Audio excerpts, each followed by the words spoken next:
ಅಧ್ಯಕ್ಷ ಅಮೆರಿಕದ್ದು ಇಡೀ ಜಗತ್ತಿನಾದ್ಯಂತ ಆತ ಬೆದರಿಕೆಯನ್ನು ಒಡ್ಲಿಕ್ಕೆ ಶುರು ಮಾಡ್ಯಾನ. ಏನು ಬೆದರಿಕೆ? ನಾನು ಹಾಕಿದಷ್ಟು ಸುಂಕವನ್ನು ನೀವು ತಗೋಬೇಕು, ನಾನು ಹೇಳಿದ ಕಡೆ ವ್ಯಾಪಾರ ಮಾಡಬೇಕು, ನೀವು ರಷ್ಯಾದಿಂದ ಎಣ್ಣೆ ತಗೋಬಾರ್ದು, ನಾವು ಹೇಳಿದ ಕಡೆಗೆ ತಗೋಬೇಕು, ಇಲ್ಲ ಅಂತ ಹೇಳಿದ್ರೆ ನೀವು ಮುಂದಿನ ದಿನಗಳನ್ನು ಎದುರಿಸ್ರಿ ಅನ್ನುವಂಥ ಬೆದರಿಕೆಯನ್ನು ಅಮೆರಿಕನ್ ಸಾಮ್ರಾಜ್ಯಶಾಹಿ ಮಾಡಲಾಗುತ್ತದೆ. ಇದನ್ನ ನಮ್ಮ ಎಡಪಕ್ಷಗಳು ಜಗತ್ತಿನಾದ್ಯಂತ ತೀವ್ರವಾಗಿ ಖಂಡನೆಯನ್ನು ಮಾಡಿದ್ದೀವಿ. ಜಗತ್ತಿನಲ್ಲಿ ಸಮಾಜವಾದ ಅಂದ್ರೆ ಸಮಸ್ತ ಜನತೆಯ ಹಿತವನ್ನು ಚಿಂತಿಸುವ ಮತ್ತು ಸಮಸ್ತ ಜೀವರಿಗೆ ಲೇಸನ್ನು ಬಯಸುವ, ಎಲ್ಲ ರೀತಿಯಿಂದ ಸಮಾನತೆಯಿಂದ ಬದುಕುವಂಥ ಹಕ್ಕನ್ನು ಕೊಡಲಿಕ್ಕಾಗಿ ಇಡೀ ಜಗತ್ತಿನಲ್ಲಿ ಹುಟ್ಟುಕೊಂಡಂಥ ಸಮಾಜವಾದ. ಅದು ಮಾನವೀಯವಾದ, ಜೀವಪರವಾದ.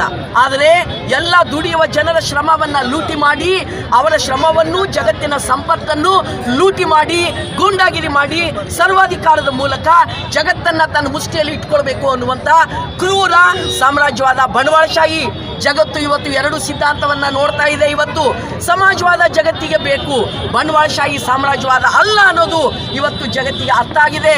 ಹಾಗಾಗಿ ಜಗತ್ತಿನಾದ್ಯಂತ ಟ್ರಂಪ್ ಯಾವ ವೆನಿಜುವೆಲಾದಲ್ಲಿ ಅವರು ಮಾದಕ ದ್ರವ್ಯದ ನೆಪ ಮಾದಕ ದ್ರವ್ಯ ಅಲ್ಲ, ಮಾದಕ ದ್ರವ್ಯ ಏನೆಲ್ಲ ಇದ್ರೂ ತಮ್ಮ ದೇಶದಲ್ಲಿ ಅವರು ಆಕ್ಷನ್ ತಗೊಳ್ಳಿ.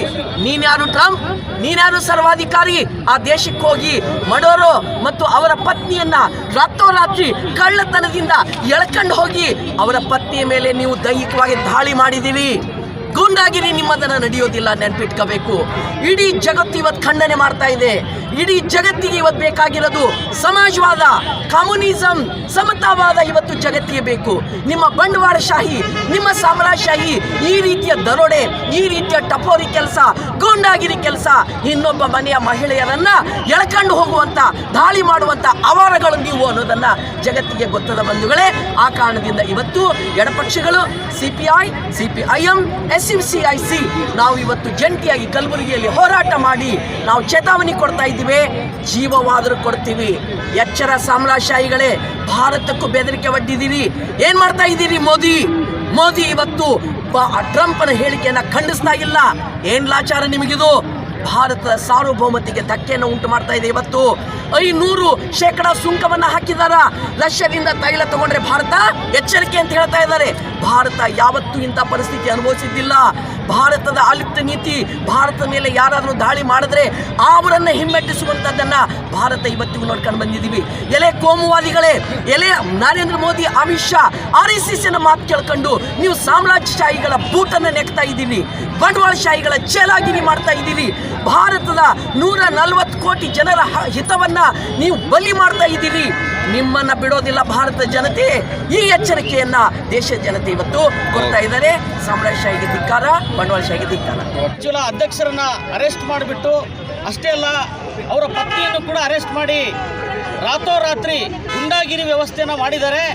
ಒಂದು ದೇಶದ ರಾಷ್ಟ್ರ ಅಧ್ಯಕ್ಷರನ್ನ ಈ ಥರ ಮಾಡೋದು ಅತ್ಯಂತ ಅಪ್ರಜಾತಾಂತ್ರಿಕವಾಗಿರ್ತಕ್ಕಂಥದ್ದು, ಅತ್ಯಂತ ಕ್ರೂರವಾಗಿರ್ತಕ್ಕಂಥ ನೀತಿಯನ್ನು ವಿರೋಧಿಸಿಬಿಟ್ಟು ಎಡಪಕ್ಷಗಳಿಂದ CPIM SUCI ಕಮ್ಯುನಿಸ್ಟ್ ಪಕ್ಷದಿಂದ ನಾವು ಇವತ್ತು ಪ್ರತಿಭಟನೆಯನ್ನು ಮಾಡ್ತಾ ಇದ್ದೀವಿ. ಇವತ್ತು ಸಾಮ್ರಾಜ್ಯಶಾಹಿಗಳ ಗುಂಡಾಗಿರಿ ಇಡೀ ವಿಶ್ವದಾದ್ಯಂತ ನಡೀತಾ ಇದೆ. ಇಂಥ ಗುಂಡಾಗಿರಿಯನ್ನು ನಾವು ಸಹಿಸೋದಿಲ್ಲ.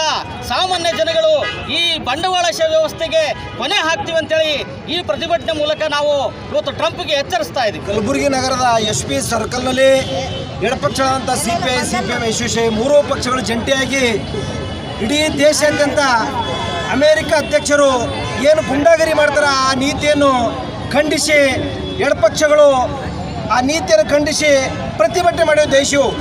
ಅಮೇರಿಕದ ಅಧ್ಯಕ್ಷರು ಎಲ್ಲ ಸಣ್ಣ ಪುಟ್ಟ ರಾಷ್ಟ್ರಗಳ ಮೇಲೆ ಪ್ರತಿಯೊಂದು ಗುಂಡಾಗರ್ದಿ ಮಾಡಿ ಟ್ಯಾಕ್ಸ್ 500%, 50%, 100% ಟ್ಯಾಕ್ಸ್ ಹಾಕ್ತಾ ಇದ್ದಾರೆ. ಹೀಗಾಗಿ ನಿಮ್ಮ ದೇಶದಲ್ಲೂ ಏನೇ ಗುಂಡಾಗರ್ದಿ ಮಾಡಿದ್ರೆ ಅಧಿಕಾರ ಇದೆ, ಆದರೆ ಇನ್ನೊಂದು ದೇಶದ ಮೇಲೆ ಯಾಕೆ ದಾಳಿ ಮಾಡ್ತಾ ಇದ್ದೀರಿ? ಸಣ್ಣ ಪುಟ್ಟ ರಾಷ್ಟ್ರದ ಮೇಲೆ, ಸಣ್ಣ ಪುಟ್ಟ ರಾಜ್ಯಗಳ ಮೇಲೆ, ಸಣ್ಣ ಪುಟ್ಟ ದೇಶಗಳ ಮೇಲೆ ಈ ಥರ ದಾಳಿ ಮಾಡೋದು ನಾವೆಲ್ಲರೂ ಕಮ್ಯುನಿಸ್ಟ್ ಪಕ್ಷಗಳು, ಎಡಪಕ್ಷಗಳು ಖಂಡಿಸ್ತಾ ಇದ್ದೆವು. ಈ ನೀತಿ ಯಥಾ ಪ್ರಕಾರ ಮುಂದುವರೆದರೆ ಇಡೀ ದೇಶಾದ್ಯಂತ ಹೊತ್ತಿರ್ತಕ್ಕಂಥ ಕೆಲಸ ದೊಡ್ಡ ಅಮೇರಿಕದವರು ಮಾಡೋದು ಕಾಲ ಬಹಳ ದೂರಿಲ್ಲ. ಹೀಗಾಗಿ ನಮ್ಮ ಭಾರತ ದೇಶ ಪ್ರಧಾನಿ ಆಗಿರ್ಬೋದು, ಬೇರೆ ಬೇರೆ ದೇಶ ಪ್ರಧಾನಿಗಳು ಸಹಿತ ಇಂಥ ನೀತಿಯನ್ನು ಖಂಡಿಸಬೇಕಂತೇಳಿ ಇವತ್ತಿನ ಹೋರಾಟ ಮುಖಾಂತರ ಒತ್ತಾಯಿಸ್ತಾ ಇದ್ದೇನೆ.